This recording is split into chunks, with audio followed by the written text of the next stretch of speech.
I want to talk about different types of food plots, and especially as it relates to a destination plot. Now, what is a destination plot? I think that term came up many years ago. In fact, Ed Spinazzola, he had a food plot book back in the day, and he was kind of the father of modern food plotting to some, but back in the late 90s, he was really a pioneer with a lot of different methods. And I don't know if he's the one that created a term, the destination plot, or where that came, but it's been around a long time. Now it's overused and abused like a lot of terms out there in the hunting world. And I want to talk about this because I want to talk about destination plots, holding plots, and hunting plots, and what the difference is. And holding plot, I want to talk about that. And I didn't come up with a name just to come up with a name. I've seen people come up with names to re-describe hinge cutting or even a doe factory, terms that have been around out there, originated by somebody, and then someone takes and puts a different spin on it, calls it their own to try to be unique, and yeah, it's kind of ridiculous. But so I'm not coming up with a name holding plot for that reason. I'm talking about, and this is what I talk to my clients about, when it's a really critical concept for your food plotting, and it affects you greatly this year. A destination plot. Destination plot is typically a large food plot where, quote, that's the destination for deer. In the afternoon and they leave their bedding, they're going to that location. The problem with most destination plots, they might have great diversity, they might have great plantings. Unfortunately, people overhunt them, they pressure them, and the deer end up not getting to that destination plot until after dark. And so the timing of that, this is that destination plot. They're in their bedding areas, they're traveling to that food source, and they're getting there at dark or after. That is the typical destination plot. With clients I go to, with viewers, followers, readers that I talk to, people that buy the web classes, what I find is that 90% of all destination plots are overhunted. They become nocturnal, and that has an effect. If this is a nocturnal food plot, and those deer are back in this bedding area, going to that food plot, then if that's a nocturnal food plot, deer want to get to that food plot an hour before dark, hour and a half. So if it's a nocturnal plot, they're probably not filling up this bedding area. And this could be just a snapshot of your property. You might have 5 movements like this, or 3, or maybe that's your only movement.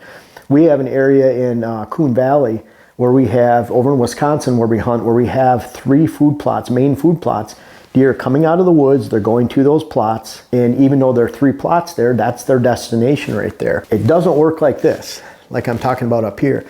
But if those deer are not hitting that food plot until dark or later, that typically means they're not in those bedding areas on a regular basis.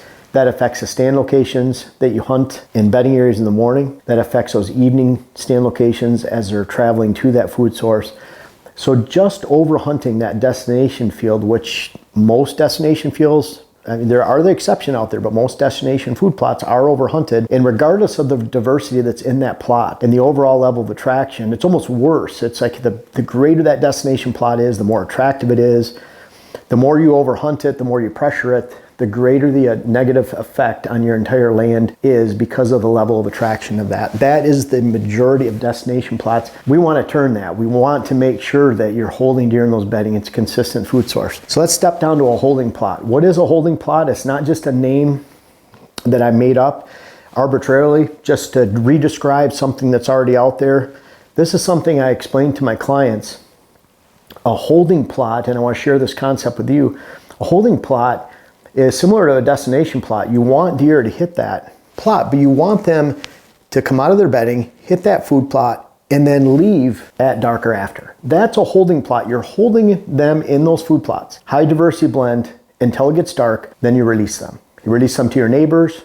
You release them to a neighbor that has a destination plot like this, which most are. So you're holding those deer on this food plot, then they're leaving at dark, and they're going to a neighbor's property like this that has great food plots, but it's a nocturnal food plot. And there's plenty of those around there. So if you have neighbors with food plots around, most of those destination plots are going to be like this. A true holding plot attracts deer. Does start filing in an hour to an hour and a half early before dark, maybe 2 hours, maybe 45 minutes, depending on the weather. And what we'll see, and even based on the weather, it helps you with your weather observations too, because you'll notice that on a good cold evening, where a cold front just went through and the deer are hungry, they're going to hit that food plot earlier. If the winds are a little bit calmer, not calm, but moderate, they're not blazing away and really blowing the trees around and making a lot of noise and stress, then those deer, after a cold front moves through, they'll hit the food plots earlier. And then if it's nasty weather, windy, inclement, extreme weather, they'll hit those still before dark, but they'll move that timing up. And that's when you'll see those bucks are behind those does, because the does are bedding closest to the food, bucks further away. And that's that time where you can see those bucks aren't making it there until after dark, all based on the weather. But you can't see that if you have a traditional destination plot, because they're not getting there till dark anyway, so you can't observe these patterns. And that's where it's critical to have this set up correctly on your land. In a true holding plot, again, will hold those deer until dark, then you release them. It could be that you release them to ag fields. That's why I don't like ag fields on someone's property, and then they just consider that a destination. That couldn't be further from the truth. You want to hold deer on your land and release them off your land, over to public land, over to big hardwoods that have acorns next door that are filled with hunters, over to overpressured food plots on your neighbors. That's a holding plot. You hold them until dark, you have that diversity, and you try to maintain that consistency the entire season. You don't, by all costs, spook out that holding plot until you shoot a deer on it. Diane and I shot 2 bucks last year on our holding plots in Wisconsin. We're happy to go in there at that time and spook the plots. That's what you build this for. That's what you want to do. You get to observe these things. You get to watch the bucks that are coming in there. You can take a good catalog of all your bucks and an inventory of all your bucks in the area. And when you set this up to where they're hitting your holding plot hour and a half, 2 hours before dark, they're holding and you release them at dark, then these bedding areas fill up. When the bedding areas fill up, now you have an assemblage where you have morning stands back near the bedding areas. You have midday cruising stands on the way to food. You have evening stands closer to food, but not so close that you're spooking out the holding plot. Big difference. Now you have a stand assemblage. This doesn't. You're going to have random use in the bedding area. You might have a buck during the rut pop out in that food source, but it's completely random, something you can't count on. You're not going to be able to observe these natural movements that are influenced by weather or the building of a quality herd on your property that you can hunt. And finally, a hunting plot. This is not a hunting plot. That's ruining the property.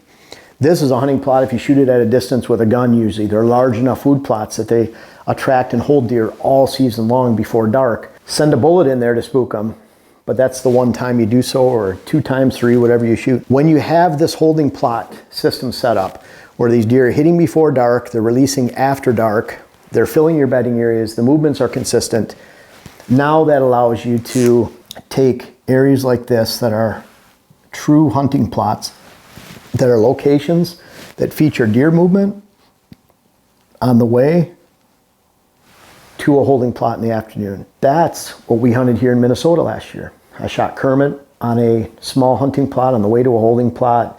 Diane shot her 2 bucks on true hunting plots on their way to somewhere else where they're safe. And that's where you actually can take advantage of true hunting plots.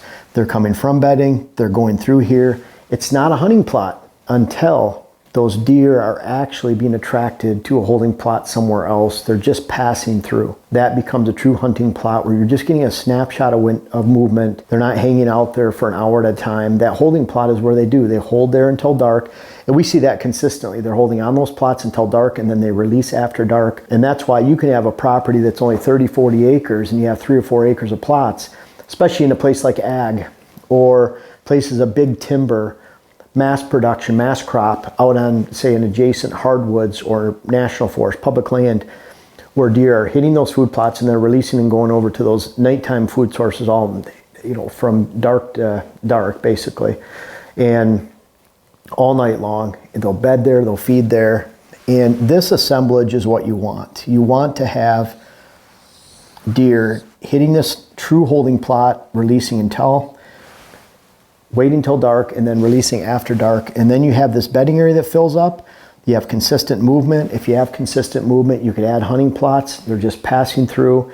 And that's the perfect scenario, because now you have evening hunting plots, maybe with a bow like we use. They can pass through. You get a really good shot at them and look at them. You can have stand locations that feature different winds around that bedding area. You can go in to a different location. That's why you don't want to improve every square inch of your property. You need to have areas to access, whether it's back to a bedding area or to a side movement like this in a hunting plot. So if I was looking at, this would be that movement on someone's land. That's the core area. That's a sanctuary area. Your holding plots have to be in your sanctuary. Your hunting plots have to be in your sanctuary. Everyone talks about bedding areas being your sanctuary. Do you have a sanctuary on your land? It's always referred to as bedding. But folks, if this isn't a sanctuary right here, where you have the holding plots and the hunting plots, and deer don't feel comfortable going into those until after dark, then you don't have your quote sanctuary of bedding. So it's almost more important to have this in place right here, because if that's in place and the deer are used to, they can get to that food, they feel safe. They can hold there until dark because they feel safe. Then you're going to have actual bedding area stands. You're going to be able to hunt in the morning back here. You're going to have consistent movement all season long. It's almost like you could afford to spook a buck you're after right here in the side of this bedding area right here. But if this is consistent right here, he might just slot over here. He might slot over here. But bottom line is, if this is consistent and he doesn't feel spooked there, he'll leave this spot. You might not shoot him there. You might not get a chance of him there, but he'll realign. And I would rather spook a buck out in a random bedding area off in the corner of your land in a remote location than spooking out your food plots. This right here, the destination problem plots. Those destination plots, people throw that word around and it's a bad thing. You know, people refer to ag land as being destination. And unfortunately, again, if they're not getting to that destination plot until dark or later, they're not going to fill these bedding areas. Really try to learn these three definitions of what food plots are. Those are the three food plot types, main food plot types. Destination plot, you know, it's almost like you don't want that. You don't want the traditional overpressured, overhunted destination plot. Holding plots, again, destination, dark or later. Holding plots, hour and a half before dark begins the use on a holding plot. They release when it gets dark. Hunting plot is on the way to a holding plot, and if you don't have true holding plots, you're not going to have those hunting plots because those deer aren't going to be in those bedding areas and they're not going to be moving to that major food plot and allow you to take that hunting look and that hunting window look into their movement in the afternoon as they're heading to a true holding high quality food plot. You don't want a destination plot on your property. You want a holding plot. I hope that makes sense.